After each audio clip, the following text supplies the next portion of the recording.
probably disagree with that, but we all disagree with that, right? Never when they're kidding. One of the first things that we want to do tonight is welcome everybody that has participated in the passing of Mother. Certainly we mourn her death, but we're at the phase of the evening right now where we are really going to celebrate her life. So we're going to make things as lighthearted as we can. It helps in the healing process and the mourning process. And I would invite all of you, before we get into some introductions, to take one of these. It was put together by Corey. Corey, would you stand up, please?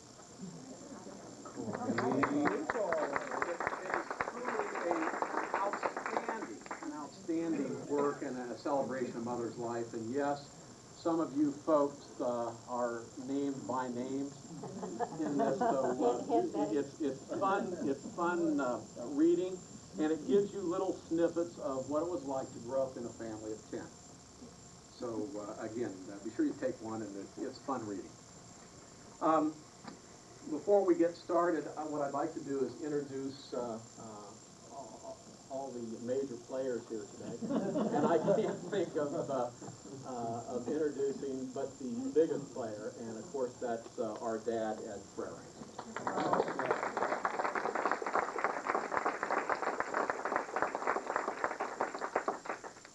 And flanking him is his brother Art, who made his way up from Florida.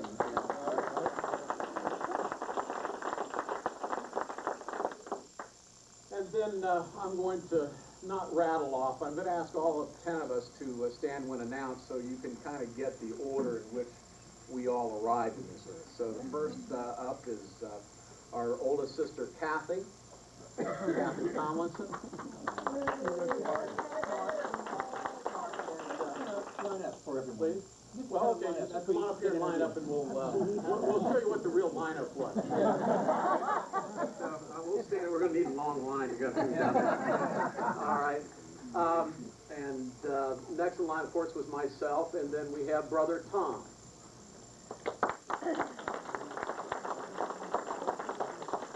And that was followed by Sister Mary. Accidentally.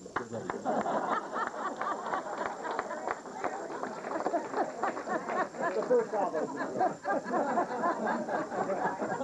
And where's Annie? There's Annie. And then that would be Brother John. I knew that. We forget about this. And where's John?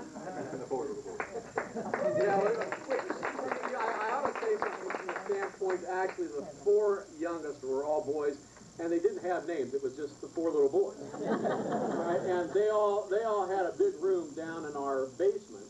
That was their bedroom, but we called it the Frericks Barracks. Let's see, where's Brother David? Right here. And Brother Jim.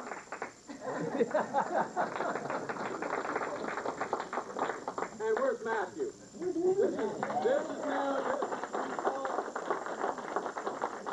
Matthew is known as Saint Matthew. As you know, years ago, my mother required a kidney transplant. And it was Matthew who stepped to the plate and donated a kidney. So we always are reminded whenever there's a favorite seat at the table. It's like, don't make me have to pull They out forget the very easily. You did what? Hey, Mark, I'd like to say that trump card can no longer be used. I want to get her now. And then they say we only kept them around for a spare part. Thanks for reading your program tonight. All right, so if you've never seen us all in a single line in the order of our birth, here you are, folks.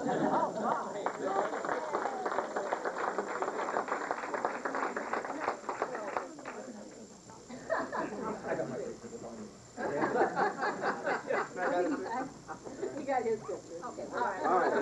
All right, that's good. All right, tonight, for those of you that have never attended an Irish wake, we decided to have an Irish wake because, I don't know if you all know it, Mother mother is 100% Irish.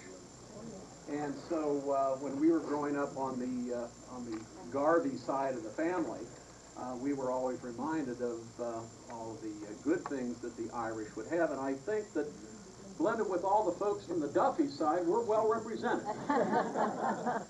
So one of the things that I don't know if you've ever attended an Irish wake, but I wanted to give you a little bit of a background and history as to what an Irish wake is, so you have a little better understanding. So forgive me if I read this, but I put this together to keep you on track. So an Irish wake is a traditional mourning custom originated by the Celtics and practiced in Ireland. Origin of the wake dates back to the Jewish custom of leaving the tomb unsealed for 3 days before finally closing it up, during which time family members would often visit frequently in the hopes of seeing signs of a return to life. A more recent history, and almost certainly a myth, is the tradition of a wake in Ireland came about because of frequent lead poisoning suffered by the drinkers of stout from pewter tankards. A symptom of lead poisoning is a catatonic state resembling death, from which the sufferer may recover after a period of a day or so. So although we mourn the death of Mother, an Irish wake focuses on celebrating her life by recalling treasured memories as a send-off to an even better afterlife. I'd like to start this off with then the traditional Irish blessing, which goes like this. May the road rise up to meet you. May the wind always be at your back. May the sun shine warm upon your face, and the rains fall soft upon your fields. And until we meet again, may God hold you in the hollow of his hand. The family came together with a special peace within us today. Perhaps it was the second chance, or as Mom might put it for all you golfers out there, an Irish mulligan. We really thought this ceremony was going to take place 5 or 6 weeks ago. Mother was very, very ill. We had really kind of received the call and were anticipating literally on an hourly basis of some finality. Mother, true to her nature, has had, as the Frerickses know, about 30 lives.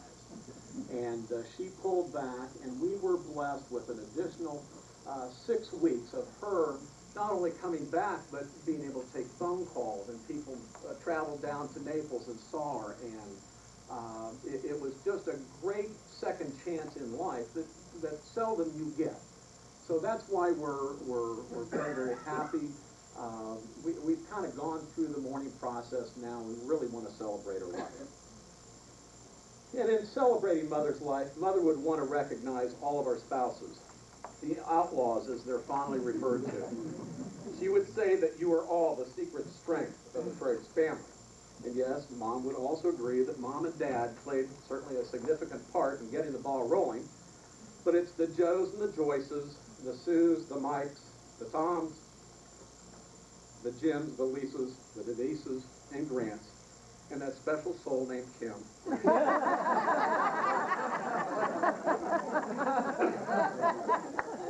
That has sustained and enriched and made the Frericks family that much stronger. Thank you for your strength, your support, and for your forgiveness in all the highs and lows of being part of such a large family. Anyone who knew Mother knew she always prayed. Rosaries, novenas, Mass, St. Jude, St. Anthony, St. Everybody. If there was a prayer, Mom prayed it. She even helped, and I don't know if you know that, she even helped invent a couple prayers, as in, you better pray to God that you're dead. Mother's legacy, though, will always be the gift that she's given us all. A gift we don't have to decide how to pass down and divide evenly.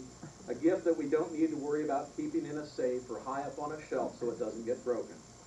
No, the gift Mother has given us all is not measured by the amount of hours prayed, but by the example given in how she lived her life. Her gift to us is the gift of faith, family, and loyalty. And finally, a tribute to the man who, with her help, made all this happen. She would tell you her feelings can be summed up in 4 lines of lyrics of a song that you would often play on the piano while waiting for her to finish dressing before going out.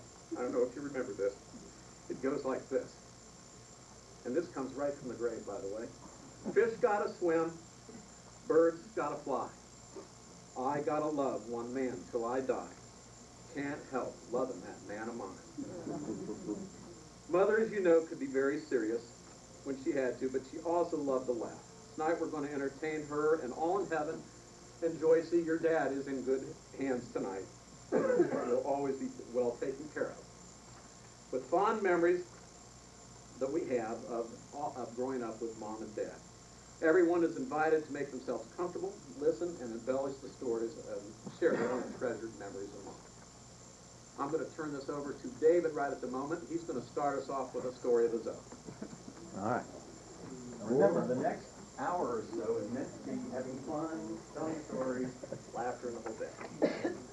I have a couple of stories, but the one that is so painfully in my memory was the day my mom picked me up from high school. Normally she would sit out by the Victory Bell to pick me up, and I'd walk from the building to the car. Well, that day she is right by the door as I'm leaving the high school, and she has got fire in her eyes like I've never seen it. I'm a junior in high school.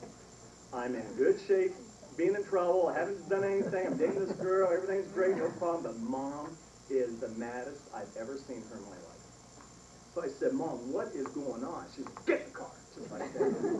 And I'm like, good Lord, what could I possibly do? So getting in the car. Now, to stop the story, about 6 months earlier, I worked for a greenhouse delivering flowers. And accidentally, I went through the aqueduct by Tink's restaurant the other way. The problem was, I was in a van that said Walnut Street Greenhouse, and the circle judge coming down this way saw it, ratted on me, and basically I was fired that day. All right, I can live with that. Well, now it's in the spring, and there's like, in that spring, there's like 7 or 8 high school deaths due to car accidents. And it was pretty well known in the whole bit. So now we're in May, and I did this in February at Valentine's Day. So Mom is saying, get in the car, and I'm in the car, and I am shaking like a leaf, because I swear I've never seen her this mad before. And so she's taking me out to the country club because I had to work in the pro shop. And so as we out sneaking around to the club, Fairview Boulevard is that street that dead ends into 22. And so as soon as she gets to that corner, she takes the car, puts it in park, and turns this way to me, and I can see out of the corner of my eye her right hand is coming up, and she's ready to beat the living hell out of me. So I see it, and I catch her in the wrist like this. And then with that, she takes her left hand this way. So I get her wrist by this way. The scene now looks like this. And I've got her by the wrist, and she can't get to my face. I'm like, Mom, what the hell's wrong? She let me go. I said, I'm not letting you go. So after about 20 seconds of staring her down, I finally let her down, slowly. And she proceeds to tell me what had happened and that she was paying her Walnut Street Greenhouse bill that day. And one of the owners of the greenhouse was an EMT squad and seen some of these deaths and decided to tell Mom what Dave did in February. So she tells me, and she's crying, she's upset and all this stuff. And so we had our little fun talk. And she takes me out to the club, the country club. And I remember getting out of that car. I couldn't get out fast enough. And just before I but shut the door, she goes, you walk home. Oh my God! 40 miles. I walked home that night, believe me. I did not call home for work. You never knew that, but I tell you, that scene of her flapping her hands, I was like petrified the day that I'm doing it. But my other fond memory, and she cried laughing, and this was 6 weeks ago.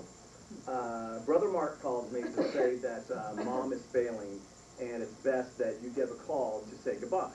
And so Kathy or Mary had the phone to her ear, and you literally got to say goodbye to her. She couldn't respond, but the whole bit. So 5 minutes, and it's a very moving time for me, and said goodbye in the whole bit. Well, it's Memorial Day weekend. She hasn't passed, and well, I mean, whatever. So now it's like 2 weeks later, and I hear that she's up out of bed, playing bridge, having manicures, pedicures, and all this stuff. And I thought, what the hell is going on with this woman? So I called down there, and I get her. I said, Mom, this is David. Oh, hi, honey, how you doing? I said, what the hell is going I said, 2 weeks ago, I said goodbye to you. Now here you're playing cards and all this stuff. What is going on? She said, well, honey, I don't get it. You know, just the good Lord, blah, blah, blah, and all this stuff. I said, Mom, I know I probably put you through hell through 18 years that we lived together. But the hell you put me through in the last 2 weeks, we're even. Okay, honey, we're even. Blah, blah, blah.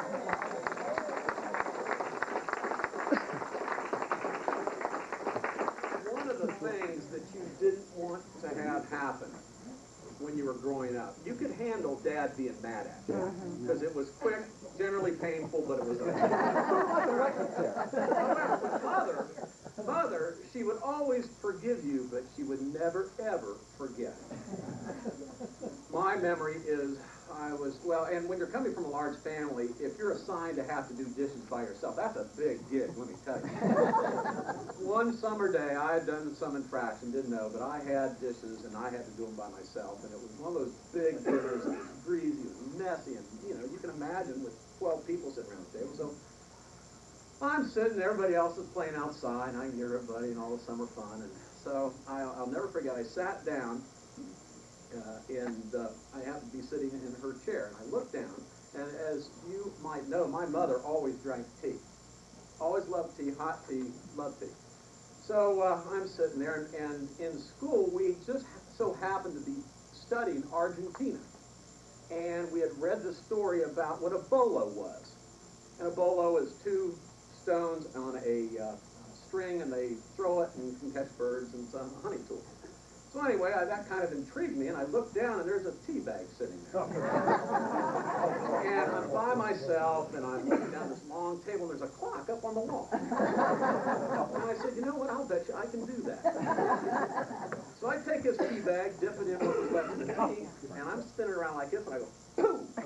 And I just missed the face of that clock. I thought, you know what? I'm pretty good at that. So I get up, and I knew I had to do the dishes, though I was in a big hurry, so I get up and dip it into tea a little bit more and spin it around like that. And sure enough, splat, right on the face of that clock. And man, I thought, that's pretty good. So one more time. So I dip it in the tea and I'm spinning around like that. Plop! Just missed it. So anyway, of course, by this time there's 3 splotches where the tea bag had hit and all dripping down the wall. And this is where he says Tom was here. Yeah. And so all of a sudden, Mother comes in, and I'm thinking, oh, God, I didn't need this. Mother looks at the clock, and then she starts she just starts screaming. I'm going, oh, I'm thinking, oh, that was so dumb. And I'm looking, I go, Mom, I'm sorry, it was just, this, and of course she's screeching. I said, Mom, it's just 3 little splotches, I'll get it and clean it up. She says, no, big boy, take a look. And here, it was like taking a paintbrush, and as I splattered with tea. I mean, it took my breath.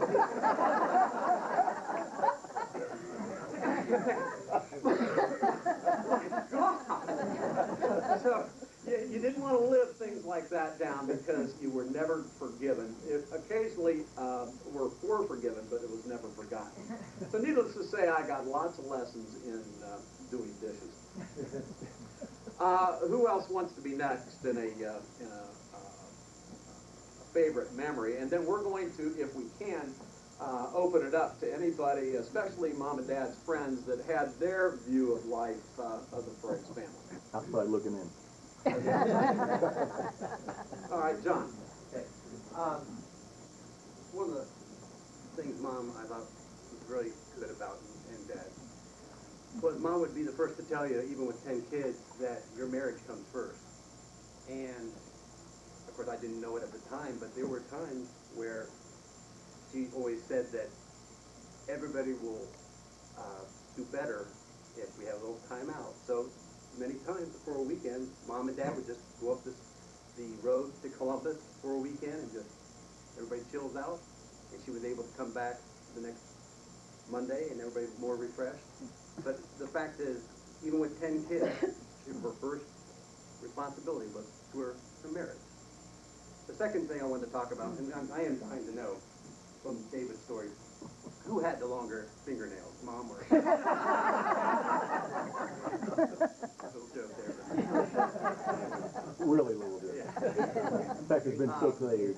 The story I've told my kids many times, and I apologize if I repeat myself because it is in the book, is it's springtime, it's time for Easter shoes, so we make the trip down with Mom down to Block's shoe store here in Circleville. And being spring, they always have a promotion that buy a pair of shoes, get a kite.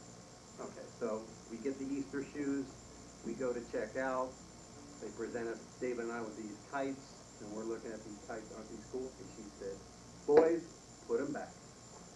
And we're like, why? You didn't say thank you. Well, we were going to say thank you. No. You didn't say thank you fast enough or loud enough. And she would make it sing where you gotta give the kites back. So to this day, do I not say this? You gotta say it fast, you gotta say it loud. The side note to that whole story is we're giving back the kites. As we walk out of the store, the rest of the block, you guys are like, whoa, who's next? Would any of Mom and Dad's friends care to participate tonight? I'm sure either the Mays or the Estises or some other people that might be here might have a story or two that would shed a little light on what's probably going to be a one-sided event. Just make sure they're clean, that's all Roger, can you help me? Yeah, I certainly can. Well, come on up here and stand up. You may not like me. Well,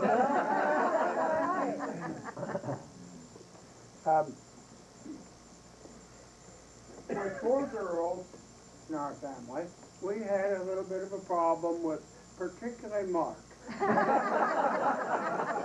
It seemed like no matter whether we had company or the girls had company or whatever, he would come in, the first place he would go would be the refrigerator. And then he would try to do a little juggling with maybe some oranges or apples or whatever. But one night, Valerie, at that time our oldest daughter, was working at one of the restaurants along 23, whatever it may have been, doesn't matter. She came home after cleanup about 12 o'clock or 1 o'clock, and it was in the summertime, and then made the comment to us that because we were still awake, and said, I think we're being rolled.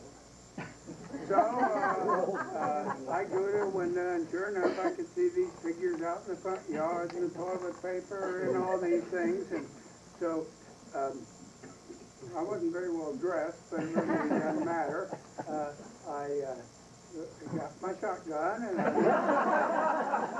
guess that's all you need.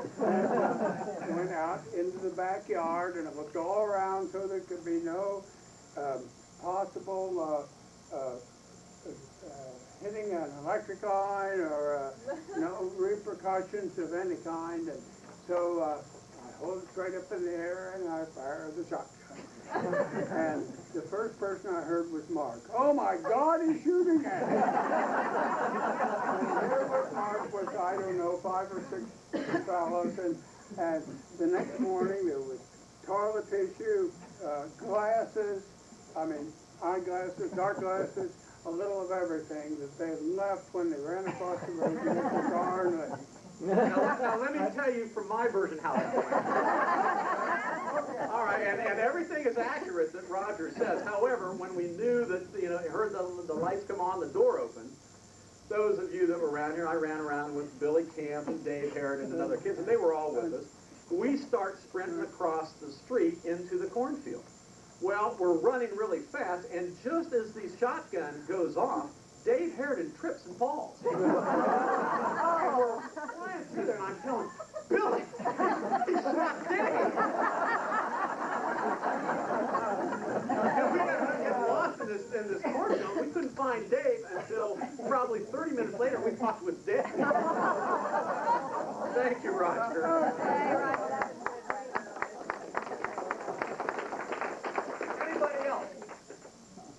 Yes. I have something that, this is a memory that came to me today, actually, when I was driving back from Cincinnati.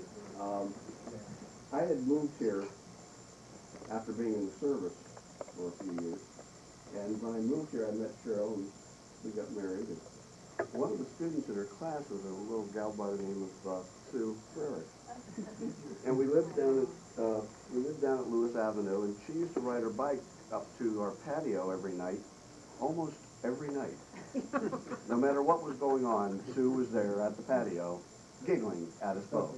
She did that, and one time, I think it was her, I believe this is correct, invited us to your home for dinner. And it was a massive undertaking. And I had just come from the service where we would, feed a brigade.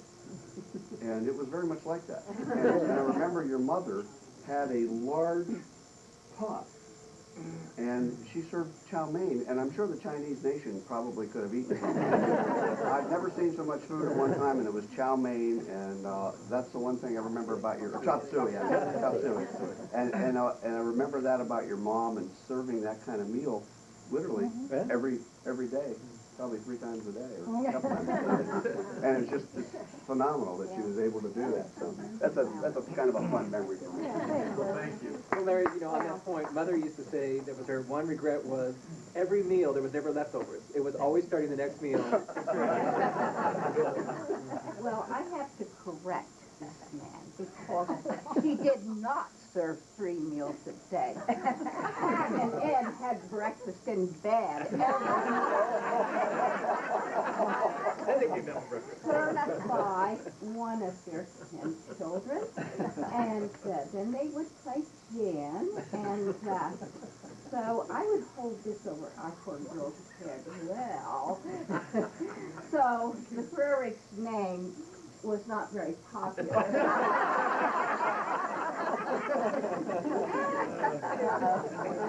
Oh, there's Andy.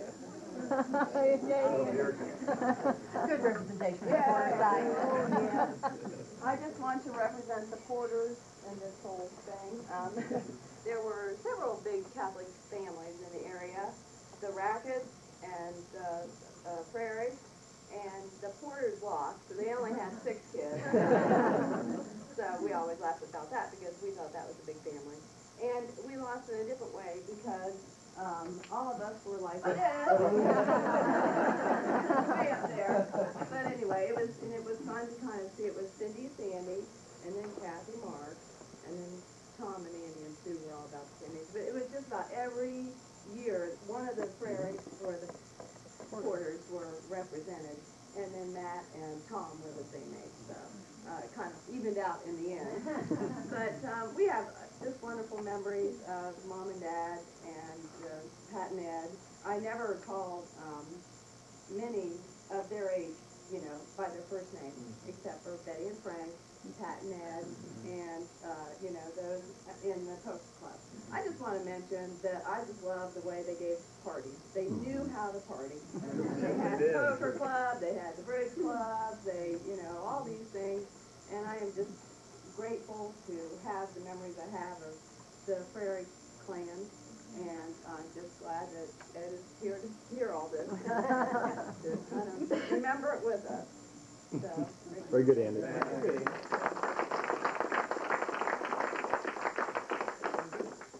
To come up after Andy, it reminded me, I used to be good buds with Francine, God rest her soul. And one time we were living in Garden City, and I got to spend the night at Francine's. And I used to love going to Francine's because Bob would always let us go over to the dry cleaner and open up a big cabinet full of candy. So we always got to pick something out. But Mom picked me up one time. I got to spend the night. She picked me up, and that morning, I remember the next morning, we pulled into the driveway. And right as we got to the driveway, and I know Mom had this plan. She waited till we pulled in the driveway. And she said, "Did you thank Marge?" And I was like, damn. But I was honest. I told her, I said, I forgot. And she said, go on back. So from Garden City, and being probably 10 years old at the time, I had to walk all the way back to Edgewood. Now, if it was one of my brothers, it would have been, let's go to the Apostle Oxford, like, we'll never know. But I knew she got right on the phone to Marge and said, I want to know if she does not show up. But I was dutiful. I went back. So that was my lesson of, always say thanks. It was a big pet peeve of mine.